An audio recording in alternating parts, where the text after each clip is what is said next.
Hey there folks, and welcome to Europa Universalis 4. So this is going to be an episode about, as you can probably see on the screen here, forming the Roman Empire, and also, as you may not be able to see on the screen, achieving the Mare Nostrum achievement as the Roman Empire. If you want to see the full journey from Venice to Rome, the full playlist for the playthrough is in the description. So let's hit play. Alright, quickly, I'll go over the actual requirements later on in the video. For now, let's take a look at what happens. The country will change to the Roman Empire. All primary culture provinces will now have Roman culture. Note that this is primary culture, not accepted culture. So if you are a cultural union, this will only affect your primary culture. And because Roman culture is part of the Lost Cultures group, you will lose almost certainly those other accepted cultures. Like in our case, we now have 5 provinces that are accepted culture. Maybe it'd be only 4, only the Venetian provinces, but keep that in mind. Alright, all your own provinces will be removed from the HRE. Yep, become an empire, gain 50 prestige. Italy gains core on Roma. This really only matters if you are playing as a Catholic nation. When you do this, Catholic nations only Italy, Rome, and the Papal State can own Rome without, bad events and bad modifiers. This means that if you take Rome last, and then you click this button, you get a territorial core on Rome immediately, and don't have to deal with those bad modifiers very long. Alright, we'll let it go. And yes, now we have formed Rome. Look at that color. Oh, I love that color. It's subtle. It's subtly different than the Byzantine color. Of course, we're going to take the new ideas. But it's like, it stands out. Like, so many colors in EU4 are muted, and this is vibrant. It's aggressively pretty. It's great. I love it. And yeah, now we're just kind of soaking it all in.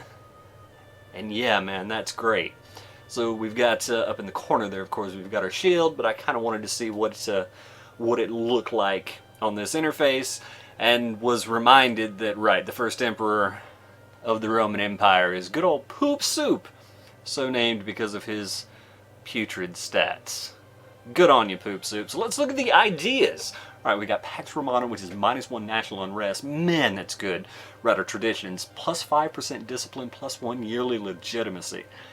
Okay, we're starting off strong. Alright. +2 diplomatic reputation. That's Austria's thing. That is huge. Stability cost modifier -20%. That's a big deal. Obviously, that's very flavorful and cool. God, +15 land force modifier and 10% infantry combat in the same idea? It's huge. They could be separate and you'd be happy to have them. Production efficiency +20%. I love this. This is the biggest bonus to production efficiency and national ideas in the game. National tax modifier +10%. That's great.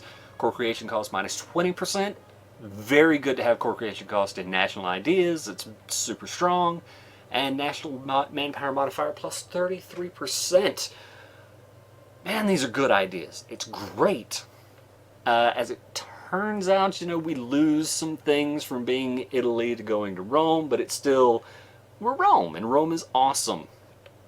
So, yeah, I'm just showing off that we have earned the Mare Nostrum achievement there.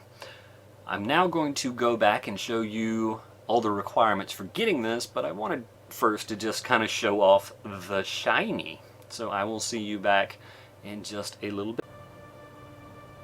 Alright, so that we're all on the same page, I'm going to splice this in. I'm going to also link to this timestamp in the description, so we're all on the same page. You can come back to this if you need a reference. These are the requirements to restore the Roman Empire. You need each of these regions, and you need each of these provinces, and I will go over those in a minute.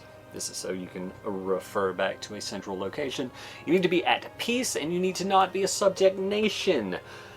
I think those two are pretty straightforward, just so we're clear. Subject nation, don't fall into a personal union under someone. If you're a colonial nation, you're going to need to break free. It's pretty much got that covered. The last one of Italy is not a nomad nation.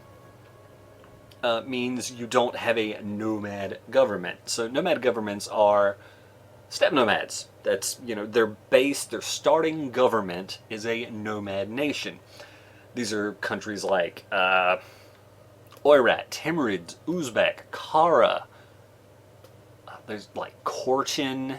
There are several horde nations, steppe nomads in the game. All of them have a mission called reform the government or something along that lines that turns you into just not a nomad government, into a more normal type of government. And if you've done that, you're fine. You have got that taken care of. There is another requirement that is not listed here because I'm pretty sure you don't get this listed. You don't get Restore the Roman Empire listed if you don't fit this requirement. You have to be one of the two state religions that Rome was, meaning either Christian or pagan. Now, note that Christian is an umbrella and it covers in the game Catholic, Protestant, Reformed, Orthodox, or Coptic.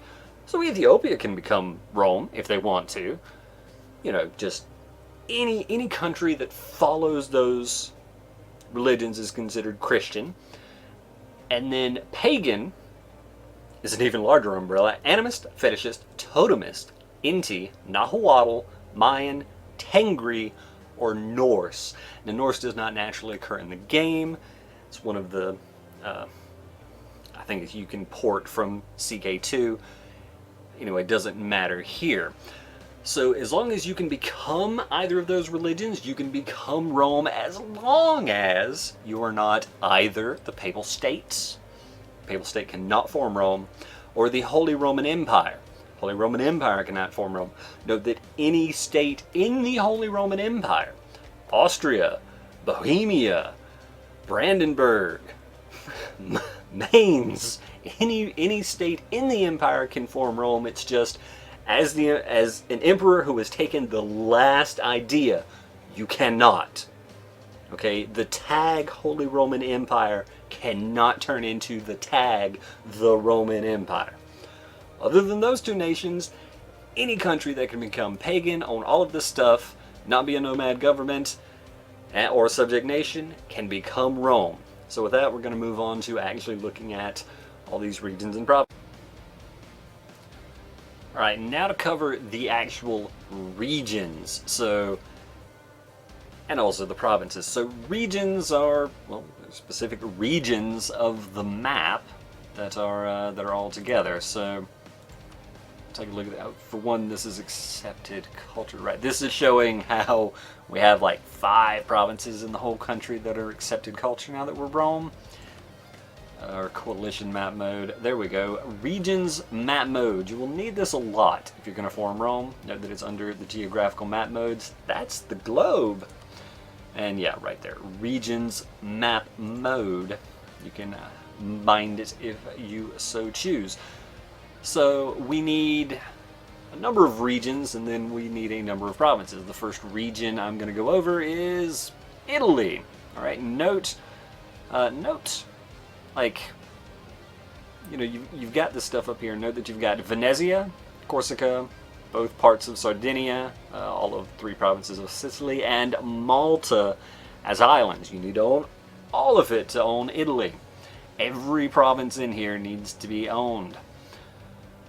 Next up, we've got France. France doesn't have any islands, so it's much easier. Note that it's a little bit tough to see necessarily the difference between the color of France and the difference between the color of South Germany, but still, Metz, Lotharingen, Franche-Comté, Savoy, Dauphiné, Draguignan, Provence, Not-Vaud. Come up here, there's a little bit of stuff here in the Low Countries that pokes down, but again, use your map mode, you'll be fine. Iberia is easy, right? The Pyrenees on down to the Mediterranean. Except you also need the Baleares, And you're going to need the Azores, Madeira, and the Canaries. Now, as far as I know, the Romans didn't own the Azores, Madeira, or the Canaries, but, I mean, because of the way things are flagged in the game, they're part of Iberia, so you need to own them to achieve that. All right, next up, the Balkans. All right, don't forget Silistria over here. It's a little bit further up. Note that Carpathia, you don't have to worry about at all for forming Rome, even though the actual Rome owned part of Carpathia. I'll actually include a link for anyone who wants to geek out a little bit more about Rome that shows a picture of the land they owned at the height of their power. I'll say they owned some of Carpathia, some of South Germany, some more of the Low Countries, etc. Anyway, as far as the Balkans go, you know, all this stuff on the mainland. Don't forget about Corfu. Let's not click on things, shall we? Crete, get down here, close and tight. Naxos and Euboea, those are your islands in the Balkans to worry about. Next up we have Anatolia as a region. And again, we have islands. We have Chios. Click on that to highlight it. We have Rhodes. And we have Cyprus. And we come over here to Van, Erzurum, and Trebizond. We don't have to worry about about Caucasia, the Caucasus, however you want to pronounce it, for Rome. You already have to worry about Persia, but you do have to have all of Mashriq. Over here in the east, you can kind of follow the Tigris and the Euphrates down and then add Khuzestan and Grain, but I mean, for the most part, just use your map mode over here. Gaza and the Sinai, other than that, just down to Arabia. And that covers all of your regions. Now, beyond the regions, they've added provinces. For the most part, they've added this to places where Rome didn't control the entirety of, you know, of the listed region in the game. For instance, they didn't own like this far down in Egypt. So they have us take Cairo instead as sort of a, you know, sort of a figurehead, sort of an avatar for the entirety of the whole thing. It's a little strange because Cairo didn't exist until hundreds of years after Rome left, but I mean, Memphis is the capital of ancient Rome, even though Alexandria was the capital by the time the Romans got there, etc., etc. But the main thing is Cairo is the most developed province in Egypt. It's also the capital of the Mamluks, so yeah, it makes sense in game terms. Tunis makes sense in all terms, because Carthage is basically Tunis. I mean, pretty close together. And Carthage was, of course, after it became part of Rome, was one of the largest cities in the empire. But before that, obviously, Carthage and Rome had some serious beef. They, you know, ransacked the place, enslaved the inhabitants. I mean, slew the soldiers, enslaved the inhabitants, and then burned the city down. There's no historical record that says they salted it, but hey, you know, it's fun to believe, right? But note that Tunis as a country and as a region, or well, Maghreb, Rome did not control all of this. That also extends to Fez, which again, as with Cairo, there was not a city named Fez until, you know, long after the Romans left and the Mamluks settled this city. But the city of Volubilis was somewhere right in through here, so not too far away, and was the capital of Mauritania, which was this area while the Romans owned it. So, you know, that's pretty straightforward. And in the game, again, Fez is a capital, so that makes sense. Also a capital, London. Under Rome, who founded the city, this was Londinium. It was a provincial capital of sort of southern Britannia, and capital of northern Britannia, Yorkshire, or Aboricum as it was called then. If you've heard of Hadrian's Wall, it was right along through here. There was also a more northern wall, sort of in this area, but it wasn't quite as pronounced as Hadrian's. Alright, now next up in the area of provinces is not Antwerp. Not Antwerp at all, it is Zeeland. Now, as far as I know, there was no particular specific city or fort necessarily in Zealand that Rome had, but what it was the northernmost mark of the mainland holdings for the empire, right? Obviously they had more northern stuff here in Britannia, but as far as in the mainland, this is as northern as they got. And on top of that, this area was a strategic and economic hotbed because it's the mouth of 3 separate rivers all in this area: the Rhine, the Meuse, and the Scheldt. And if the Romans are big on anything, it's strategic locations with high economic value. Moving on to the last province. It's Vienna, or Wien as it's called in the game. When the Romans got there, it was a Celtic settlement, but because it was along the Danube, it became part of a series of fortifications along the river that the Romans had. It wasn't, it was Vindobona then, but it wasn't much. Over the years, it grew into a center of trade, and then, more civilian buildings grew up around it, and eventually it grew into the great world city of Vienna. But again, this is here more for game terms. It's the capital of one of the strongest countries in the world at the start of the game, and it's the de facto capital of the Holy Roman Empire, which is, the Holy Roman Empire is sort of like a nightclub cover band version of the Roman Empire, right?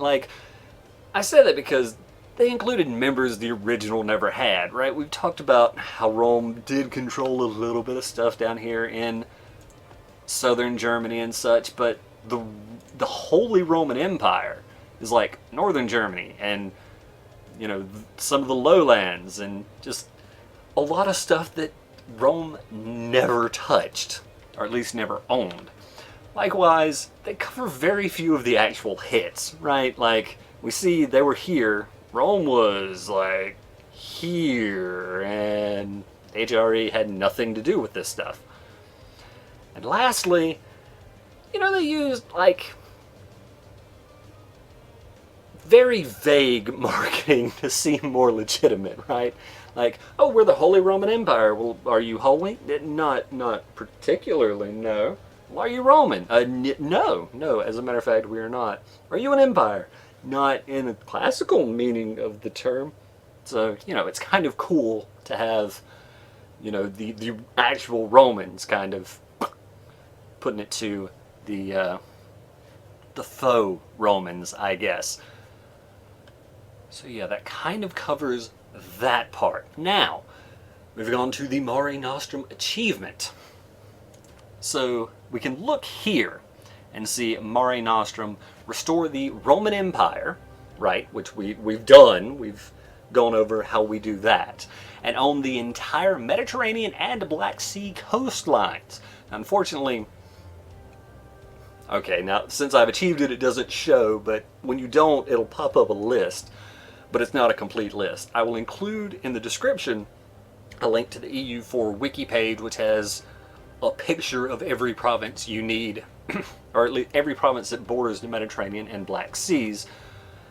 But a quick note about this achievement and why I think its name is so cool is clearly it's Latin, and Rome spoke Latin, but Mare Nostrum means our sea in Latin. It originally meant the Tyrrhenian Sea, right? Because Rome had Rome, but after they took Sardinia, this is our sea. We control everything that touches this sea. It's ours. And that name grew as they got to the point where everything that touched the Mediterranean was Roman. Then the entirety of the Mediterranean became our sea. So what the game devs have done is said, hey, the Mediterranean and the Black Sea, they basically touch, right? They run through here at the coming together, the enjoining of Asia and Europe. So what if we extend this again and we say, well, if you control the entirety of the coast of the Black Sea, then that encompasses that within Mare Nostrum. I think that's cool. But talking about how to actually achieve the thing, obviously this stuff up here we know we need for other reasons. Although note, Istria and Gurs you don't technically need to have to form Rome, so if you haven't gotten them, get them now, but I'm pretty sure you probably will have anyway. Note the Mediterranean starts at Gibraltar, as it should, on the north side, and on Ceuta on the south side. Note you're going to need Fez. Beyond that, Melilla, Oujda, Plimkin, Oran, Dara, just the entirety of the coastline here. It's pretty straightforward. Do not forget Djerba, which is a little island here on Tatooine. It's very easy to miss. Make sure you do not keep coming across everything through here. Don't forget, I mean, you need Cairo for Rome. You don't have to worry about the southern part of the Sinai.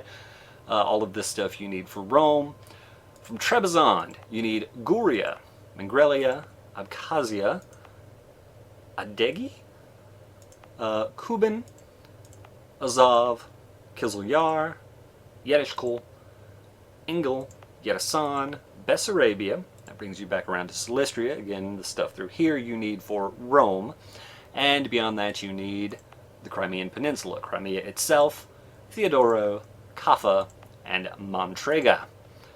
And if you have done that, then you will have achieved Mare Nostrum. And yeah, I think that's pretty cool. This whole thing that they've done, right? I think it's a pretty cool thing to strive for in the game. So I hope you give it a go, or at least that you have enjoyed me giving it a go and telling you about it. I thank you for watching, and I hope to see you some other time in something else.